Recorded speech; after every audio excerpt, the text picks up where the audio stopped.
Hello friends, कैसे हैं आप सभी लोग। एक बार फिर से पॉलिटी की क्लास में आप सभी लोगों का स्वागत, इस्तकबाल और अभिनंदन। आज हम लोग बहुत इंपॉर्टेंट पार्ट से पढ़ेंगे फ्रेंड्स, प्रस्तावना मतलब कि संविधान का प्रीएम्बल। और क्योंकि आगे कुछ एग्ज़ाम के विज्ञापन भी आए, जैसे दरोगा के एग्ज़ाम के विज्ञापन आए, और जैसा कि आप लोगों को पता है फ्रेंड्स, दरोगा के एग्ज़ाम में कम से कम 12 से 15 प्रश्न पॉलिटी से रहते हैं। उसके अलावा 2016 का समीक्षाधिकारी का एग्ज़ाम लगा हुआ है और पीसीएस का अक्टूबर में प्रस्तावित है।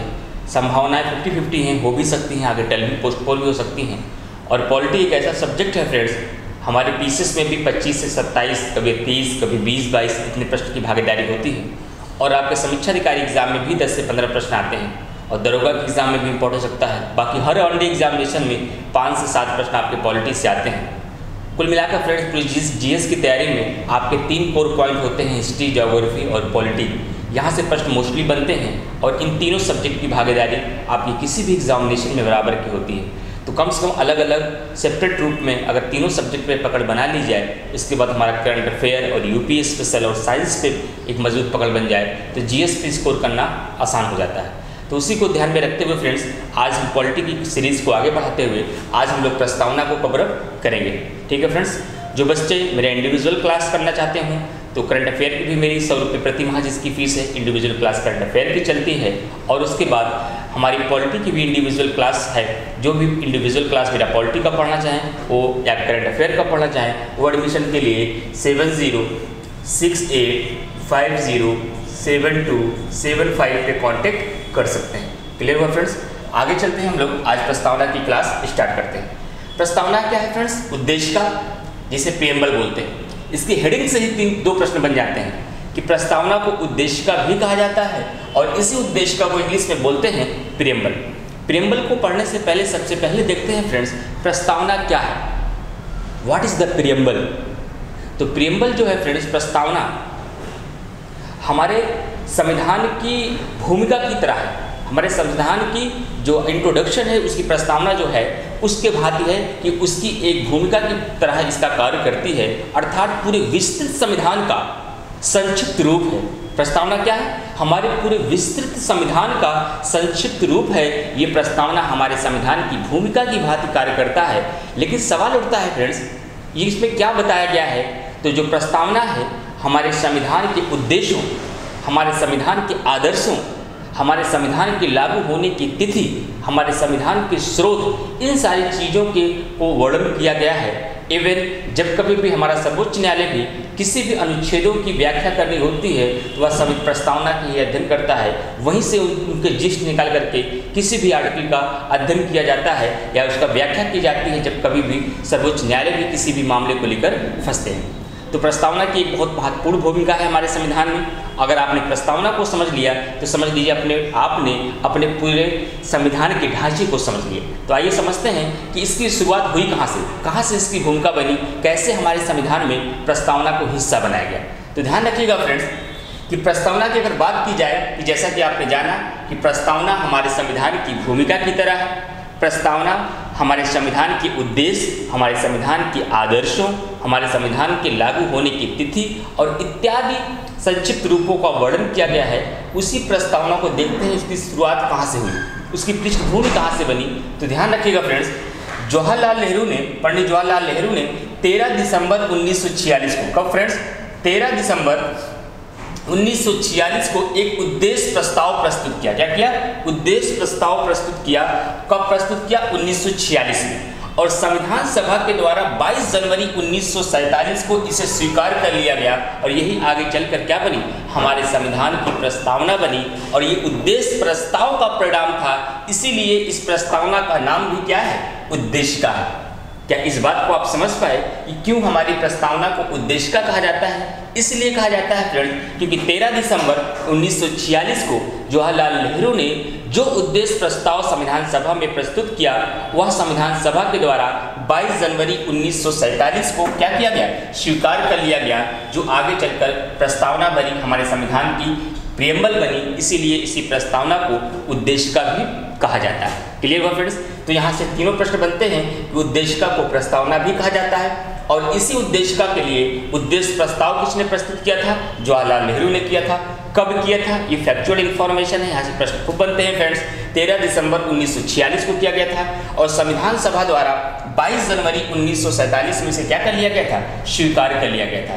तो आपका एक प्रश्न ये बनेगा, उद्देशिका किसे कहते हैं। एक प्रश्न ये बन सकता है, उद्देश्य प्रस्ताव किसने प्रस्तुत किया, उसके बाद किस तारीख को प्रस्तुत किया गया, 13 दिसंबर 1946 को। और बहुत बढ़िया प्रश्न एक बनता है फ्रेंड्स यहाँ पे कि संविधान सभा ने कब उद्देश्य प्रस्ताव को स्वीकार किया, तो 22 जनवरी 1947।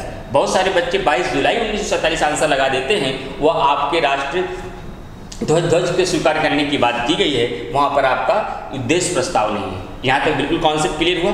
अभी थोड़ा सा आपका मैं बेस बना रहा हूँ ताकि प्रस्तावना को आप समझ सकें। अगर आपने प्रस्तावना को समझ लिया फ्रेंड्स, तो आपके पूरे संविधान को समझना बहुत आसान हो जाएगा।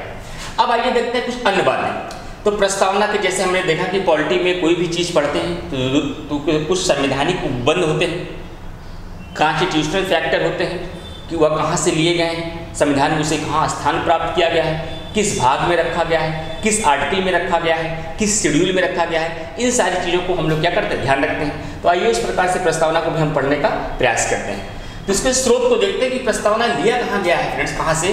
तो प्रस्तावना को अमेरिका से लिया गया है, लेकिन यहीं पे एक बहुत अच्छा प्रश्न बनता है फ्रेंड्स कि प्रस्तावना की भाषा को कहाँ से लिया गया है। तो प्रस्तावना की भाषा को ऑस्ट्रेलिया से लिया गया है। कन्फ्यूजन नहीं रखना है आपको, जो प्रियम्बल है हमारी जो प्रस्तावना है, उस प्रस्तावना को हमने अमेरिका से लिया है, लेकिन प्रस्तावना में जिस लैंग्वेज का प्रयोग किया हमने, जिस भाषा का प्रयोग किया है, वह भाषा कहाँ से ली गई है, ऑस्ट्रेलिया से। ये दोनों प्रश्न आपके एग्जाम पे बार बार पूछे जाते हैं।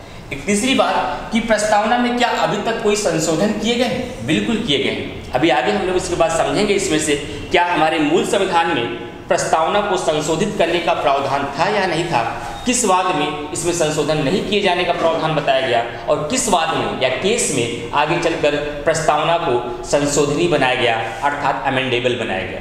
लेकिन उसको जानने से पहले मैंने यहाँ थोड़ा सा एक मेंशन कर दिया है कि अब तक हमारे संविधान में केवल प्रस्तावना में केवल एक बार संशोधन हुआ है। तो यहाँ से कॉन्सेप्ट एकदम क्लियर हो गया कि इसका मतलब प्रेजेंट टाइम में स्थिति यह है कि प्रस्तावना में संशोधन किया जा सकता है। मतलब ये हुआ कि प्रियम्बल इज अमेंडेबल, मतलब कि प्रस्तावना में हम संशोधन कर सकते हैं। और अब तक प्रस्तावना में केवल एक बार संशोधन किया गया है। वह कौन सा संशोधन है, 42वां संविधान संशोधन। और इसके तहत कितने शब्दों को जोड़ा गया है, बहुत सारी बुक्स में आप देखेंगे फ्रेंड्स तो कहीं कहीं 4 लिख देता है, लेकिन ये गलत है। प्रस्तावना में 3 शब्दों को जोड़ा गया है 42वें संविधान संशोधन के द्वारा। वह कौन सा शब्द है, यहाँ से प्रश्न बार बार पूछे जाते हैं। समाजवाद, पंथ निरपेक्ष और अखंडता शब्द को जोड़ा गया है। तो सवाल उठता है सर बुक्स में 4 क्यों देता है, कहीं कहीं ये गलतियां हुई हैं, हर जगह नहीं बुक्स में। तो वहाँ गलतियां इसलिए हो जाती हैं फ्रेंड्स, आप कन्फ्यूजन मत रखिएगा, क्योंकि वहाँ लिखा रहता है समाजवाद, पंथ निरपेक्ष और अखंडता। जो और शब्द है उसको भी काउंट कर लेते हैं, जबकि और को नहीं माना। दिस इज अ कंजक्शन, ये एक संबंध बोधक चीज है, इसे जोड़ने का कार्य करता है। जो शब्द जोड़े गए हैं, वर्ड जोड़े गए हैं, वो आपका समाजवाद, सोशलिस्ट, पंथ निरपेक्ष, सेकुलर और अखंडता शब्द को हमारी प्रस्तावना में 42वें संविधान संशोधन के द्वारा जोड़ा गया है। अब हम कवर अप करते हैं कि जितनी चीज़ों को हमने सीखा है, तो हमारे एग्जाम में वहाँ से सर प्रश्न क्या क्या बन सकते हैं। ये होनी चाहिए हमारे पढ़ने की रणनीति को कि जैसे ही कुछ चीज़ें हमने पढ़ी, तो पढ़ने के बाद ऑब्जेक्टिव कैसे बन सकते हैं यहाँ से। तो पहला ऑब्जेक्टिव कि उद्देशिका किसे कहा जाता है, मूल अधिकार को, नीति निर्देशक तत्व को, मौलिक कर्तव्य को या प्रस्तावना को। तो प्रस्तावना को ही उद्देशिका कहा जाता है। प्रस्तावना को कहाँ से लिया गया है, प्रस्तावना को अमेरिका से लिया गया है।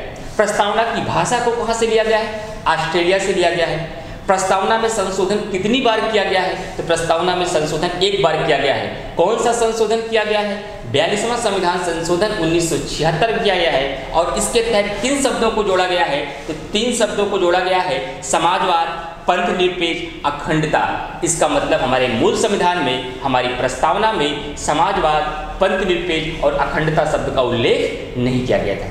इतना क्लियर हुआ फ्रेंड्स। तो यहाँ तक ध्यान रखिएगा, ये प्रश्न बार बार आपके एग्जाम में पूछा जाता है। दूसरी बात, जो इस किसका परिणाम थी, ये उद्देश्य प्रस्ताव का परिणाम थी। तो उद्देश्य प्रस्ताव किसने प्रस्तुत किया था, तो जवाहरलाल नेहरू ने। और कब प्रस्तुत किया था, 13 दिसंबर 1946 को। और इसे संविधान सभा ने स्वीकार कब किया, तो 22 जनवरी 1947 को इसे स्वीकार कर लिया गया। और बाद में चलकर यही हमारी संविधान की प्रस्तावना बनी। एकदम क्लियर हुआ फ्रेंड्स? सारे कॉन्सेप्ट, सारे बेसिक नॉलेज और कितने ऑब्जेक्टिव क्वेश्चन हमारे एग्जाम में यहाँ से बन सकते हैं। आगे चलते हैं फ्रेंड्स हम लोग। तो प्रस्तावना के कुछ मुख्य तत्व हैं, वह तत्व कौन कौन से हैं फ्रेंड्स? आइए उन सारे तत्वों को हम लोग समझते हैं। संविधान के स्रोत, देखिए इसको 3 भागों में बांटा गया है। जो प्रस्तावना के मुख्य तत्व हैं, इसके एलिमेंट्स हैं। देखिए फ्रेंड्स, मैं बार बार आपसे कहता हूँ, अपने हर ऑफलाइन क्लास में भी बच्चों को इस बात को मैं समझाता हूँ कि अगर आपको पूरी डेटा और फैक्चुअल इंफॉर्मेशन को तैयार करना है, तो अगर आप डेटा पे भागेंगे तो डेटा आपको कभी नहीं तैयार होंगे फ्रेंड्स। उसके कॉन्सेप्ट को समझना होगा, उस कॉन्सेप्ट के बीच उस डेटा को पैक करना होगा, क्योंकि डायरेक्ट डेटा कभी याद नहीं होते, लेकिन एक कॉन्सेप्ट रूपी जाल के अंदर अगर आप उस डेटा रूपी चीज़ को देखेंगे तो बड़े आसानी से उन चीज़ों को आप देख पाएंगे और समझ पाएंगे, और चीज़ें काफ़ी दिन तक याद भी रहेंगी, और एग्जामिनेशन में अगर घुमाया भी जाएगा प्रश्न तो उन प्रश्नों को बड़ी आसानी के साथ आप कर सकते हैं। एक दूसरी तकनीक के साथ मैंने संविधान को पढ़ाने का प्रयास किया है। उम्मीद करता हूँ इस तरीके से आपको संविधान को समझने में बहुत सुविधा होगी और एग्जामिनेशन में कोई दिक्कत नहीं आएगी क्वेश्चन को सॉल्व करने में। आगे चलते हैं फ्रेंड्स। तो प्रस्तावना के कुछ तत्व, एलिमेंट्स, वो एलिमेंट्स क्या है कि संविधान का हमारा स्रोत क्या है, हमारे संविधान का स्वरूप कैसा होगा, क्या उसका स्वरूप रहेगा, और हमारे संविधान का उद्देश्य क्या है, क्या इसका उद्देश्य रखा गया है। तो ध्यान रखिएगा कि जो हमारे संविधान का स्रोत है, हम भारत के लोग अर्थात जनता है। कौन है फ्रेंड्स? हम भारत के लोग अर्थात जनता हमारे संविधान का स्रोत है। Be the people of India, इसी से हमारे संविधान की शुरुआत होती है। बहुत बार आपके एग्जाम में प्रश्न पूछा गया है कि संविधान की शुरुआत कैसे होती है। तो फ्रेंड्स, आज ही जाकर के अगर आप हमारे साथ आज प्रस्तावना पढ़ रहे हैं, जितने भी लोग पूरे ऑनलाइन प्लेटफॉर्म में, तो आप लोगों से ये मेरी रिक्वेस्ट है कि आज ही जाकर पूरे प्रस्तावना को आप पढ़िए अच्छे से, तब आप प्रस्तावना को समझने में बहुत आसानी होगी। प्रस्तावना हमारी शुरू कहाँ से होती है फ्रेंड्स? हम भारत के लोग, हम भारत के लोग मतलब भारत की जनता। कैसे शुरू होती है? हम भारत के लोग भारत को एक संपूर्ण प्रभुत्व संपन्न, समाजवादी, पंथनिरपेक्ष, लोकतंत्रात्मक गणराज्य बनाने के लिए उसके समस्त नागरिकों को सामाजिक, आर्थिक, राजनीतिक न्याय, विचार, अभिव्यक्ति, विश्वास, धर्म और उपासना की स्वतंत्रता, प्रतिष्ठा और अवसर की समता प्राप्त कराने के लिए तथा उन सब में व्यक्ति की गरिमा और राष्ट्र की एकता और अखंडता को सुनिश्चित करने वाली बंधुता को बढ़ाने के लिए दृढ़ संकल्प होकर अपनी इस संविधान सभा में आज 26 नवंबर 1949 मितिमार्ग शीर्ष शुक्ल सप्तमी विक्रम 2006 विक्रमी को इत्तत द्वारा इस संविधान को अंगीकृत, अधिनियमित और आत्मार्पित करते हैं। ये आपके संविधान की प्रस्तावना है फ्रेंड्स। इस प्रस्तावना के अंतर्गत जितने शब्दों को लिखा गया है, जितने शब्दों का प्रयोग किया गया है, उन सारे शब्दों को अगर हमने समझ लिया तो पूरे के पूरे संविधान को हमने समझ लिया। पूरा संविधान ही पढ़ना आपके लिए इजी हो जाएगा। तो अब आइए इसी के एक एक शब्द को हम लोग तोड़ते हैं और अच्छे से पढ़ते हैं। लेकिन पहले जान लेते हैं कि हमारे प्रस्तावना का जो मुख्य तत्व हैं कौन कौन से हैं। तो हमारे संविधान का जो स्रोत है वह भारत के लोग अर्थात भारत की जनता है। यहाँ से आपका प्रश्न बहुत अच्छा आता है। और हमारे संविधान का स्वरूप कैसा होगा, कैसा होगा हमारा संविधान? तो हमारा संविधान संपूर्ण प्रभुत्व संपन्न होगा, सोवरेन कंट्री होगी मेरी। क्या होता है संपूर्ण प्रभुत्व संपन्न? अभी आगे हमको डिटेल में एक एक शब्दों की व्याख्या करके बताएंगे। समाजवादी होगा, पंथनिरपेक्ष होगा, लोकतंत्रात्मक होगा, और ये हमारी कंट्री एक रिपब्लिक होगी अर्थात गणराज्य होगा। ये हमारे संविधान का क्या है? स्वरूप है। तो कितने स्वरूप आपने देखे? 5। कैसा? संपूर्ण प्रभुत्व संपन्न, समाजवादी, पंथनिरपेक्ष, लोकतंत्रात्मक, गणराज्य। तो आप बिल्कुल परेशान नहीं होगा। अभी केवल मैंने संविधान के स्वरूप बताए हैं, इन 5 शब्दों की व्याख्या भी करूंगा और एक एक का मतलब सिखाऊंगा कि संपूर्ण प्रभुत्व संपन्न क्या होता है, समाजवाद क्या होता है, पंथनिरपेक्ष क्या होता है और रिपब्लिक क्या होता है अर्थात गणराज्य क्या होता है। लेकिन तीसरी बात ध्यान में रखना है कि हमारे संविधान का उद्देश्य क्या है। हमारे संविधान में कहा गया कि हमारे संविधान में न्याय होगा, हमारे संविधान में हमारे नागरिकों को प्रस्तावना में स्वतंत्रता दी जाएगी, प्रतिष्ठा और अवसर की समता प्रदान की जाएगी, व्यक्ति की गरिमा और का ध्यान रखा जाएगा, और बहुलवादी संस्कृति में देश की एकता और अखंडता और बंधुता को भी ध्यान में रखा जाएगा। ये हमारे संविधान का उद्देश्य है। तो आपके एग्जाम में, बड़े एग्जाम में ऐसे बच्चे जो पीसीएस और समीक्षा अधिकारी में बैठने वाले हैं, वहाँ पे कॉन्सेप्ट लेवल पे प्रश्न ऐसे ही पूछा जाएगा, निम्नलिखित में से कौन सा हमारे संविधान का उद्देश्य नहीं है। अगर आप रट के एग्जाम में जाएंगे फ्रेंड्स, तो आपको रटे रटाए प्रश्न कभी भी उद्देश्य नहीं मिलेंगे। लेकिन कॉन्सेप्ट समझ के जाएंगे तो आप आसानी से बता सकते हैं कि सर ने बताया था कि हमारे संविधान में कुछ उद्देश्य न्याय बताए गए हैं, कुछ स्वतंत्रता बताई गई है। और आपके 2018 के पीसीएस प्री में एक बहुत बढ़िया प्रश्न पूछा, बहुत सारे लोगों ने गलती की थी कि हमारे संविधान में निम्नलिखित में से कितने प्रकार की न्याय, कितने प्रकार की स्वतंत्रता, कितने प्रकार की समानता की बात की गई है और कूट में देकर उसे मिलान करना था। तो ध्यान रखिएगा, हमारे संविधान में 3 प्रकार की न्याय, सामाजिक, आर्थिक और राजनीतिक, और 5 प्रकार की स्वतंत्रता दी गई है और 2 प्रकार की समानता की बात की गई है। ये हमारे एग्जाम में बार बार प्रश्न पूछा गया है, तो इसे ध्यान रखिएगा। जैसे मैंने आपको बताया भी है कि हम भारत के लोग अर्थात भारत की जनता भारत को एक संपूर्ण प्रभुत्व संपन्न समाजवादी पंथ निरपेक्ष लोकतंत्रात्मक गणराज्य बनाने के लिए उसके समस्त नागरिकों को सामाजिक, आर्थिक और राजनीतिक न्याय, कितने प्रकार की न्याय हो गई फ्रेंड? 3 प्रकार की न्याय हो गई, विचार, अभिव्यक्ति, विश्वास, धर्म और उपासना की स्वतंत्रता। तो कितने प्रकार की स्वतंत्रता हो गई? 5 प्रकार की। और प्रतिष्ठा और अवसर की समता, तो समानता कितने प्रकार की हो गई? 2 प्रकार की। क्लियर हो रहा है फ्रेंड्स बिल्कुल आपको?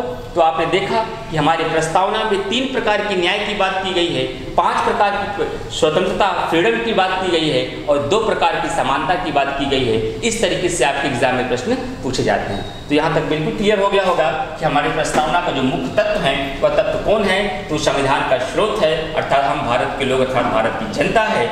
उसके बाद संविधान का स्वरूप कैसा है? संपूर्ण प्रभुत्व संपन्न समाजवादी पंथ निरपेक्ष लोकतंत्रात्मक गणराज्य। और हमारे संविधान का उद्देश्य क्या है? तो इसमें एक न्याय प्रदान की गई है, नागरिकों को स्वतंत्रता दी गई है, प्रतिष्ठा और अवसर की समता प्रदान की गई है, व्यक्ति की गरिमा, एकता और अखंडता का भी ध्यान रखा गया है। ये हमारे संविधान का क्या है फ्रेंड्स? उद्देश्य। अब इसके आगे चलते हैं। प्रस्तावना परिवर्तनीय या संशोधनीय है या नहीं? whether the preamble is amendable or not। हमारी प्रस्तावना में संशोधन किया जा सकता है या नहीं किया जा सकता, इसको लेकर आपके एग्जाम में प्रश्न पूछे जा सकते हैं। लेकिन पहले ही पेज पे मैंने आपको डिस्कस कर दिया था कि एक बार हमारे प्रस्तावना में संशोधन किया गया है, इसका मतलब ये हुआ फ्रेंड्स कि हमारी प्रस्तावना में संशोधन किया जा सकता है। लेकिन इसमें संबंध में कुछ विवाद हैं जो आपके बड़े एग्जाम में प्रश्न पूछे जाते हैं। तो दरोगा वाले जो बच्चे हैं ध्यान दीजिएगा, वहाँ ये प्रश्न बन सकता है। तो प्रस्तावना परिवर्तनीय है या संशोधनीय है या नहीं, इस बात के लिए 2 महत्वपूर्ण केसों को आपको याद रखना होगा। बेरुबारी संघ केस 1960 में संविधान का भाग नहीं माना गया, इसलिए इसमें संशोधन नहीं किया जा सकता। कहने का तात्पर्य कि बेरुबारी केस में सर्वोच्च न्यायालय ने एक बहुत बढ़िया फैसला सुनाया था उसमें, और उस फैसले के अंतर्गत ये दुर्भाग्य भी रहा हमारा, उस फैसले के अंतर्गत ये कहा गया कि संशोधन उसी में किया जा सकता है, अमेंडेबल वही चीज़ें होंगी हमारे संविधान में जो हमारे संविधान के 22 भागों में वर्णित है, जो हमारे संविधान की पार्ट है, उनका ही किया जाएगा। और बेरुबारी केस में कहा गया प्रस्तावना हमारे संविधान का भाग नहीं है, अर्थात प्रस्तावना में संशोधन नहीं किया जा सकता है। आपके एग्जाम में प्रश्न कैसे पूछा जाएगा? निम्नलिखित में से किस केस में संविधान को प्रस्तावना को संविधान का भाग नहीं माना गया है? तो आपको बताना होगा 1960 का बेरुबारी केस। यहाँ तक एकदम क्लियर हो फ्रेंड्स? अब सवाल उठता है कि इसे संविधान का भाग कब माना गया और कब इसे अमेंडेबल बनाया गया, इसे संशोधनी कब बनाया गया? उसके आगे चलकर एक बहुत ही बड़ा केस है हमारे पूरे संविधान का। कभी अगर टाइम मिला तो 1973 के केशवानंद पूरे केस पर एक वीडियो में बनाऊंगा, उससे आप लोग अच्छे से समझिएगा। तो केशवानंद भारती बनाम केरल राज्य 1973 में इसे संविधान का भाग माना गया, अतः इसमें संशोधन किया जा सकता है। तो वर्तमान स्थिति क्या है कि हमारी प्रस्तावना में संशोधन किया जा सकता है, और संशोधन किए जाने का प्रावधान कब से शुरू किया गया? तो ध्यान रखिएगा फ्रेंड्स, 1973 केशवानंद भारती केस में प्रस्तावना को संविधान का भाग माना गया, और तब से ये व्यवस्था की गई कि आर्टिकल 368 के तहत हमारी प्रस्तावना में संशोधन किया जा सकता है। लेकिन ध्यान रहे, हमारी प्रस्तावना में मूल ढांचे में कोई परिवर्तन नहीं होना चाहिए। जब हम लोग सर्वोच्च न्यायालय का भी पढ़ेंगे तो आपको बताएंगे क्या होता है मूल ढांचा, और मूल ढांचे का निर्धारण सर्वोच्च न्यायालय कैसे करता है। एकदम क्लियर हुआ फ्रेंड्स? आगे चलते हैं हम लोग। यहाँ से 2 प्रश्न आप याद रखिएगा, बेरुबारी केस 1960 और केशवानंद भारती बनाम केरल राज्य का केस 1973। आगे देखते हैं अन्य स्रोत इसके क्या है। जैसे कि आपने देखा कि प्रस्तावना को अमेरिका से लिया गया है, प्रस्तावना की भाषा को ऑस्ट्रेलिया से लिया गया है। 2 मुख्य बातें और हैं जो आपके एग्जाम में पूछे जाते हैं। कभी कभी मैं देखता हूँ बुक्स में कहीं कहीं मिस्टेक हो जाती है, छूट जाता रह जाता है चीज़ें, तो लेकिन आप ऑथेंटिक बुक पढ़ेंगे तो हर जगह आपको ठीक चीज़ें मिलेंगी। तो वहाँ आप लोग देख सकते हैं, कुछ एनसीईआरटी बुक पढ़िए, कुछ और भी पॉलिटी की अच्छी बुक है उसमें पढ़िए, तो आपको सारी चीज़ें अच्छे से मिलेंगी। तो स्वतंत्रता, बंधुता और समता के जो आदर्श हैं, किसके? स्वतंत्रता, बंधुता और समता, इक्वलिटी, ब्रदरहुड और लाइबर्टी, इन तीनों चीज़ों के जो आदर्श हैं वह कहाँ से लिए गए हैं? फ्रांस की क्रांति 1789 से लिए गए हैं। कहाँ से लिए गए हैं? फ्रांस की क्रांति 1789 से लिए गए हैं। लेकिन सामाजिक, आर्थिक और राजनीतिक न्याय की बात की जाएगी तो ये रूस की क्रांति से लिए गए हैं। कहाँ से लिए गए फ्रेंड्स? तो ये रूस की क्रांति से लिए गए हैं। इसका मतलब स्रोत के संबंध में हमारे पास 4 प्रश्न हो गए हैं। प्रस्तावना को कहाँ से लिया गया है? अमेरिका से। प्रस्तावना की भाषा को कहाँ से लिया गया है? ऑस्ट्रेलिया से। प्रस्तावना में निहित सामाजिक, आर्थिक और राजनीतिक न्याय को कहाँ से लिया गया है? रूस की क्रांति 1917 से लिया गया है। और अगर बात की जाए कि हमारी प्रस्तावना में उल्लेखित स्वतंत्रता, बंधुता और समता को कहाँ से लिया गया है, तो फ्रांस की क्रांति 1789 से लिया गया है। एकदम क्लियर हुआ फ्रेंड्स, ज़्यादा कोई कंफ्यूजन नहीं है और ये सारे प्रश्न आपके एग्जाम में पूछे जाएंगे, तो आप इसे अच्छे से ध्यान रखिएगा। आगे चलते हैं हम लोग, कुछ बातों को और हम लोग देखते हैं फ्रेंड्स कि संपूर्ण प्रभुत्व संपन्न का मतलब क्या होता है। अब एक एक शब्दों को लोग अच्छे से समझेंगे और कुछ और बेसिक कॉन्सेप्ट को इसको हम लोग जानेंगे। एक चीज़ और ध्यान रखिएगा फ्रेंड्स, कभी कभी एक बहुत बढ़िया प्रश्न कभी बनता है कि प्रस्तावना में उल्लेखित निम्नलिखित शब्दों का उल्लेख हमारे संविधान में और कहाँ किया गया है। तो आगे हम लोग भी डिस्कस करेंगे कि हमारे इसी संविधान प्रस्तावना में सामाजिक, आर्थिक, जो राजनीतिक न्याय है, जो स्वतंत्रता दी गई है, जो अखंडता और एकता की बात की गई है, जो बंधुता की बात की गई है, इन सारी बातों को कहाँ कहाँ और उल्लेख किया गया है। तो इन सारी बातों को व्यापक रूप से मौलिक अधिकार में भी उल्लेख किया गया है, नीति निर्देशक तत्वों में भी उल्लेख किया गया है और मौलिक कर्तव्य में भी किया गया है। कहाँ कहाँ किया गया है, उन सारी चीज़ों को भी समझेंगे और जो संविधान की हमारे प्रस्तावना के महत्वपूर्ण शब्दावलियाँ हैं, उन शब्दावलियों के मतलब को भी समझेंगे। क्योंकि जब हमें मतलब क्लियर होगा तब हम अपने संविधान को रटेंगे ही नहीं, बल्कि हम अपने संविधान को समझेंगे भी। और हमारा मकसद क्या है कि संविधान को इस प्रकार से समझें कि उसके आए हुए क्वेश्चनों में हमें कोई करने में कोई दिक्कत ना आए। आगे चलते हैं, संपूर्ण प्रभुत्व संपन्न, ये बहुत ही अच्छा शब्द है। सोवरेन, जिसका इंग्लिश मतलब होता है सोवरेन। सोवरेन का मतलब क्या हुआ? संपूर्ण प्रभुत्व संपन्न का मतलब क्या हुआ? पहले मैं बोलचाल की भाषा में समझाता हूँ, फिर मैं आप देख लीजिएगा, नोट्स आप बना भी सकते हैं। ऐसा देश जो अपने आंतरिक और बाह्य फैसले लेने के लिए स्वतंत्र होता है, ऐसे देशों को संपूर्ण प्रभुत्व संपन्न देश कहा जाता है। मतलब कि कोई भी देश इस बात के लिए स्वतंत्र हो, हमें अपने आंतरिक फैसले कैसे लेने हैं, अपने बाह्य फैसले कैसे लेने हैं। आंतरिक फैसले का तात्पर्य हुआ सामाजिक, आर्थिक, राजनीतिक और धार्मिक फैसले, और बाह्य फैसले का तात्पर्य हुआ कि हमें किस देश के साथ युद्ध करना है, किस युद्ध के साथ देश के साथ संधि करनी है और किस देश के साथ समझौता करना है। इन सारे निर्णयों को लेने के लिए यदि कोई देश स्वतंत्र होता है, फ्री होता है, तो ऐसे देशों को संपूर्ण प्रभुत्व संपन्न देश कहा जाता है। और इस बात को कहीं ना कहीं 2014 में जब उन्होंने अपना शपथ ग्रहण किया आदरणीय नरेंद्र मोदी ने, तो पूरे विश्व इस बात को साबित करने का प्रयास किया, we are a sovereign country. क्यों? क्योंकि जब वो प्रधानमंत्री बने तो सुपर पावर दुनिया का अमेरिका की यात्रा न करके भूटान की यात्रा की थी, जैसा कि आपको पता होगा फ्रेंड्स। क्यों किया था? इसलिए शायद किया था फ्रेंड्स कि ये भी संदेश देना था कि अब हम देश के प्रधानमंत्री बने हैं और हमारा भारत जो है एक सोवरेन कंट्री है, और इस सोवरेन कंट्री होने के नाते हम इस बात के लिए स्वतंत्र हैं कि हम इस शपथ ग्रहण के बाद हम अमेरिका पहले जाएंगे या रशिया पहले जाएंगे या छोटे से देश भूटान में जाएंगे। जबकि इस बात को अमेरिका को बुरा भी लगा था कि प्रधानमंत्री पहले अमेरिका का दौरा न करके एक छोटे से देश को भूटान का दौरा किया है। लेकिन उन्होंने इस बात से कहीं ना कहीं संदेश पूरे विश्व दिया, we are a sovereign country. India एक संपूर्ण प्रभुत्व संपन्न देश है और इस बात के लिए वह स्वतंत्र है कि वह कहाँ की यात्राएं करेगा, किस देश के साथ संधि करेगा और किस देश के साथ समझौता करेगा। और 2019 में जब शपथ ग्रहण की थी, फ्रेंड्स शायद आपको याद होगा कि प्रधानमंत्री ने अपनी पहली यात्रा उसके बाद मालदीव की थी। और ये दोनों प्रश्न आपके एग्जाम में कई बार पूछे गए हैं। तो ध्यान रखिएगा कि संपूर्ण प्रभुत्व संपन्न का मतलब जो आंतरिक और बाह्य फैसले के लिए स्वतंत्र होता है। आंतरिक फैसला क्या होता है? जब कोई देश अपने राजनीतिक, आर्थिक, सामाजिक और धार्मिक फैसले लेने के लिए स्वतंत्र होता है, किसी अन्य देशों का उस पर दबाव या प्रेशर नहीं होता है, तो वह आंतरिक फैसले कहलाते हैं। लेकिन बाह्य फैसले क्या है?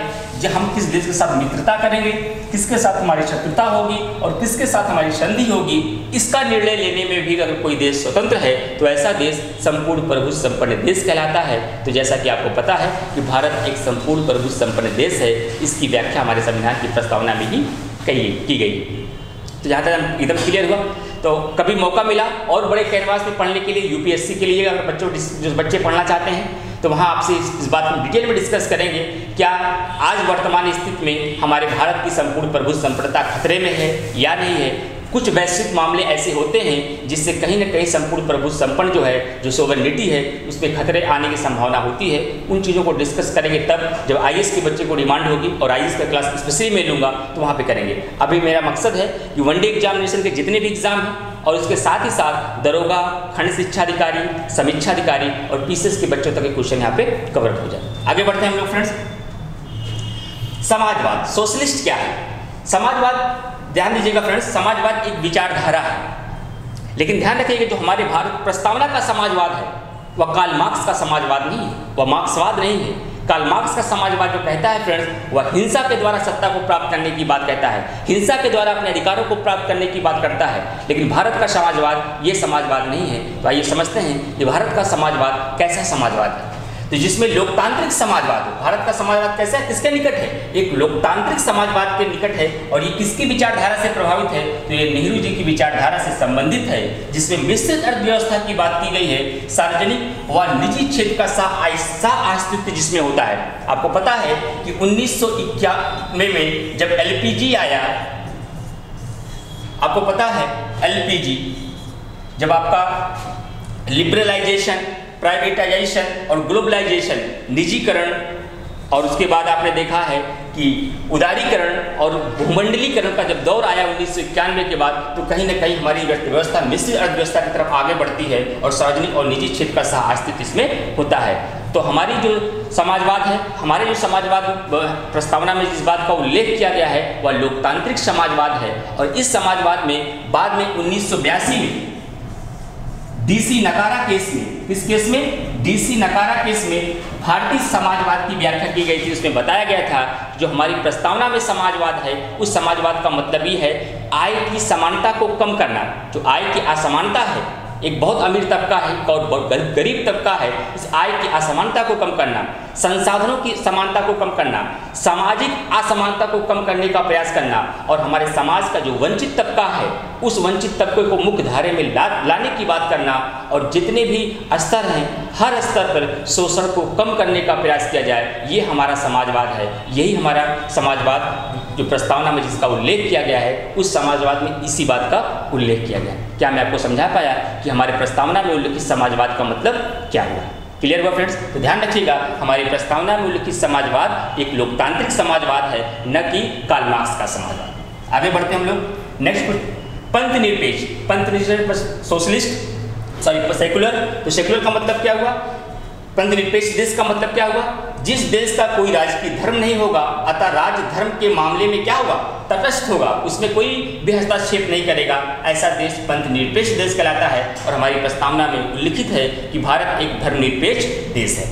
और धार्मिक स्वतंत्रता की बात अनुच्छेद 25 और 28 में की भी गई है। इसका मतलब ये हुआ कि हमारी प्रस्तावना में जो समाजवाद के अंतर्गत जो कुछ स्वतंत्रताएं दी गई हैं, ये धार्मिक स्वतंत्रताएं, इन स्वतंत्रताओं का उल्लेख आर्टिकल 25 से 28 में किया गया है। लोकतंत्रात्मक का मतलब क्या हुआ? डेमोक्रेसी का मतलब शासन संचालन की शक्ति जहां जनता में निहित होती है, वह कंट्री क्या कहलाता है? डेमोक्रेटिक कंट्री या लोकतंत्रात्मक देश कहलाता है। यहाँ तक क्लियर हुआ फ्रेंड्स? आगे चलते हैं हम लोग। गणतंत्र, गणतंत्र का मतलब हुआ रिपब्लिक, और रिपब्लिक का मतलब क्या होता है? जब राष्ट्राध्यक्ष, देश का जो राष्ट्र का जो प्रमुख है, अप्रत्यक्ष रूप से चुना जाता है, अर्थात वंशानुगत शासन नहीं होता है। अगर एक शब्द में पूछा जाए व्हाट इज अ रिपब्लिक, गणराज्य क्या है?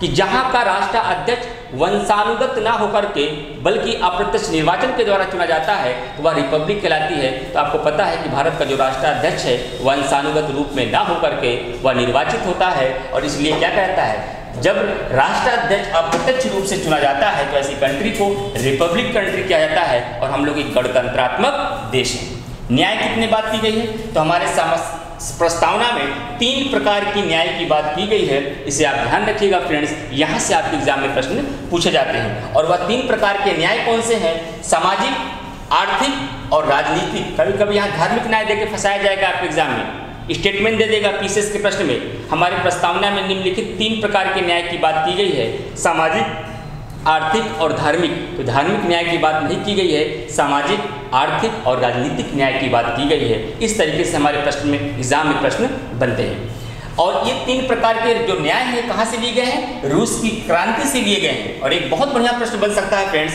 इन्हीं तीनों प्रकार के जो न्याय हैं, सामाजिक, आर्थिक, राजनीतिक न्याय, इनका उल्लेख आर्टिकल 38 के डीपीएसपी में, directive principle of state policy, राज्य के नीति निर्देशक तत्वों में भी किया गया है। तो कभी प्रश्न बन सकता है कि हमारे प्रस्तावना में उल्लेखित सामाजिक, आर्थिक और राजनीतिक न्याय का उल्लेख हमारी प्रस्तावना की, हमारे संविधान में किस अन्य जगह पर किया गया है? तो आपको याद रखना है नीति निर्देशक तत्व आर्टिकल 38 में भी इसका उल्लेख किया गया है। आगे चलते हैं फ्रेंड्स। स्वतंत्रता कितने प्रकार से है? 5 प्रकार की। कौन कौन सी? विचार की स्वतंत्रता, अभिव्यक्ति की स्वतंत्रता, विश्वास की स्वतंत्रता और धर्म की स्वतंत्रता और उपासना की स्वतंत्रता। ये 5 प्रकार की स्वतंत्रता हमें दी गई है हमारी प्रस्तावना में। ये 5 प्रकार भी आपको याद रखना है। और वह स्वतंत्रता के प्रकार कौन कौन से हैं? तो ये भी याद रखिएगा, विचार, थॉट, अभिव्यक्ति, एक्सप्रेशन, विश्वास, बिलीफ, धर्म, आपका रिलीजन और उपासना, वर्शिप। इस 5 प्रकार की स्वतंत्रता की बात हमारे संविधान में की गई है। और ध्यान रखिएगा, स्वतंत्रता का उल्लेख हमारे मूल अधिकार फंडामेंटल राइट्स के आर्टिकल 19 में हमें 6 प्रकार की स्वतंत्रता दी गई है। तो जिस प्रकार से आपने देखा कि जो 3 प्रकार की न्याय हैं, उसी न्याय का उल्लेख हमारे डीपीएसपी, राज्य के नीति निर्देशक तत्व आर्टिकल 38 में की गए हैं। तो जो 5 प्रकार की स्वतंत्रता है, इसी यहाँ पर स्वतंत्रता का उल्लेख और कहाँ पे किया गया है? मूल अधिकार में किया गया है। किस आर्टिकल में? आर्टिकल 19 में। और आर्टिकल 19 के तहत हमें 6 प्रकार की स्वतंत्रता दी गई है। तो प्रश्न कैसे भी घुमाया जाए, जब कॉन्सेप्ट क्लियर होगा, हर कैनवास में आप प्रश्न का उत्तर देने के लिए तैयार रहेंगे। समता, कितने प्रकार की समता की बात की गई है? प्रतिष्ठा और अवसर की समता, 2 प्रकार की मैंने बताई थी। और प्रतिष्ठा और अवसर की समता की बात हमारे संविधान के अनुच्छेद 16 में की गई है। उसके बाद आती है बात बंधुता या बंधुत्व, फ्रेटर्निटी, इसे ब्रदरहुड भी बोलते हैं। तो सभी नागरिकों के बीच एक होने की भावना को जागृत करना ही क्या कहलाता है? बंधुता कहलाती है। और इस बंधुता की बात हमारे आर्टिकल 51 का भाग 4 का में जब हम लोग पढ़ेंगे कभी फंडामेंटल ड्यूटीज, जो सरदार सरोवर सिंह की सिफारिश में हमारे संविधान में स्थान प्राप्त दिया गया, उसमें भी बंधुता शब्द का व्याख्या की गई है। इस प्रकार से ध्यान रखिएगा कि हमारे प्रस्तावना में उल्लिखित शब्द जितने भी हैं, उसका उल्लेख कहीं न कहीं मूल अधिकार में भी है, कहीं न कहीं नीति निर्देशक तत्वों में भी है, और कहीं न कहीं मौलिक कर्तव्यों में भी है। और कौन कौन सी चीज़ें हैं उसकी व्याख्या में करते हुए आगे बढ़ रहा हूँ। तो बिल्कुल क्लियर हो रहा है फ्रेंड्स। यहाँ पे आगे चलते हैं हम लोग। राष्ट्र की एकता और अखंडता की बात की गई है, unity and integrity of the nation. ये बात क्यों की गई? ऐसी क्या जरूरत पड़ी राष्ट्र की एकता और अखंडता की? क्योंकि हमारा देश क्या है? एक बहुलवादी संस्कृति विरासत के साथ भारत की एकता और अखंडता को बनाए रखना ये जरूरी था। इसलिए हमारी प्रस्तावना में राष्ट्र की एकता और अखंडता की बात की गई है। क्लियर हुआ फ्रेंड्स? और बाद में व्यक्ति की गरिमा, डिग्निटी ऑफ द इंडिविजुअल। व्यक्ति की गरिमा का मतलब क्या हुआ? Dignity of the individual. इसके संबंध में के.एम. मुंशी का बहुत महत्वपूर्ण कथन है, हर व्यक्ति का व्यक्तित्व जो है वह क्या है? पवित्र है। इसके संबंध में उन्होंने ये बात कही थी, ये भी आप ध्यान रखिएगा। आगे चलते हैं फ्रेंड्स हम लोग। कुछ महत्वपूर्ण कथन है फ्रेंड्स, ये बहुत बढ़िया प्रश्न यहाँ से बनता है, मैं इस पर स्टार लगा दे रहा हूँ। आपकी एग्जामिनेशन में महत्वपूर्ण कथन को लेकर भी कुछ क्वेश्चन पूछे जाते हैं फ्रेंड्स। तो आप ध्यान रखिएगा, हमारी इसी प्रस्तावना के संबंध में अलग अलग विद्वानों के द्वारा, अलग अलग न्यायविदों के द्वारा, अलग अलग संविधान विशेषज्ञों के द्वारा कथन दिए गए हैं, और वो कथन हमारे एग्जाम में पूछा जाता है। तो ध्यान रखिएगा फ्रेंड्स, हमारी प्रस्तावना को N.A. पालिकावाला ने इसके संबंध में कहा था कि हमारी प्रस्तावना हमारे संविधान का परिचय पत्र है। क्या कहा था फ्रेंड्स? प्रस्तावना हमारे संविधान का परिचय पत्र है। के.एम. मुंशी ने कहा कि ये प्रस्तावना हमारे संविधान की जन्म कुंडली है, जबकि B.R. अम्बेडकर ने इसे एक पवित्र दस्तावेज कहा। लेकिन अल्लादी कृष्णा स्वामी अय्यर, जो कि प्रारूप समिति के सदस्य भी हैं, इन्होंने कहा कि प्रस्तावना हमारे दीर्घकालिक सपनों का विचार है। और एक बहुत महत्वपूर्ण कथन पूछा जाता है ठाकुर दास भार्गव का, और ठाकुर दास भार्गव ने इसे क्या कहा? Preamble is the heart soul of the constitution. Preamble क्या है? पूरी प्रस्तावना क्या है? पूरे संविधान की आत्मा है। और ये बात किसने कही थी? ठाकुर दास भार्गव ने कही थी। तो 4 महत्वपूर्ण कथन है N.A. पालिकावाला ने, इन्होंने इसके संविधान प्रस्तावना को संविधान का परिचय पत्र कहा। उसके बाद अल्लादी कृष्णा स्वामी अय्यर का, इन्होंने दीर्घकालिक सपनों का विचार कहा। उसने भी उसके बाद भीमराव अम्बेडकर ने प्रस्तावना को एक पवित्र दस्तावेज कहा। जबकि मैंने आपको बताया कि के.एम. मुंशी ने संविधान में प्रस्तावना को संविधान की जन्म कुंडली कहा। ये आपके 4 महत्वपूर्ण स्टेटमेंट हैं, ये भी आपके एग्जामिनेशन में पूछे जाते हैं। तो अगर अब देखें फ्रेंड्स, इस पूरे प्रस्तावना को पढ़ने और समझने के बाद अगर हम लोग एक नज़र करें कि प्रस्तावना से प्रश्न हमारे कहाँ से बन सकते हैं। कुछ बच्चों का सवाल हो सकता है सर इतने डिटेल में बताने की क्या आवश्यकता रहे, तो आपको मैं बता दूं फ्रेंड्स, प्रस्तावना के क्वेश्चन आपके एग्जाम में हमेशा आते हैं और हर बार प्रस्तावना के नए क्वेश्चन आते हैं और उन नए क्वेश्चनों का जवाब देने में आप तभी समर्थ होंगे जब पूरी प्रस्तावना के बेसिक कॉन्सेप्ट को आप समझे रहेंगे। लेकिन एक बार फिर 5 मिनट के लिए पूरी प्रस्तावना में प्रश्न कैसे बन सकते हैं उसका मैं डिस्कस कर देता हूं और रिवीजन कर देता हूं। तो ध्यान रखिएगा फ्रेंड्स कि हमारा जो प्रस्तावना है इसे उद्देशिका कहा जाता है, इसे इंग्लिश में हम प्रियम्बल करते हैं और इस प्रस्तावना को अमेरिका से लिया गया है, लेकिन प्रस्तावना की भाषा को हम लोगों ने ऑस्ट्रेलिया से लिया है। और प्रस्तावना में 3 प्रकार के न्याय हैं, सामाजिक, आर्थिक और राजनीतिक न्याय। इसे हमने रूस की क्रांति से लिया है जबकि इसमें स्वतंत्रता, बंधुता और समता जैसे शब्दों को 1789 फ्रांस की क्रांति से लिया है। ये इसके हमारे स्रोत हो गए। एक प्रश्न और आगे जो बनेगा कि क्या इसमें संशोधन किया जा सकता है या नहीं, तो मैंने बताया है कि 1960 के केस में, बेरुबारी केस में प्रस्तावना को संविधान का भाग नहीं माना गया था, अतः इसमें संशोधन नहीं किया जा सकता था। लेकिन बाद में आगे चलकर 13 साल बाद 1973 में केशवानंद भारती बनाम केरल राज्य के केस में इसे संविधान का भाग माना गया, अतः प्रस्तावना में क्या किया जा सकता है, संशोधन किया जा सकता है।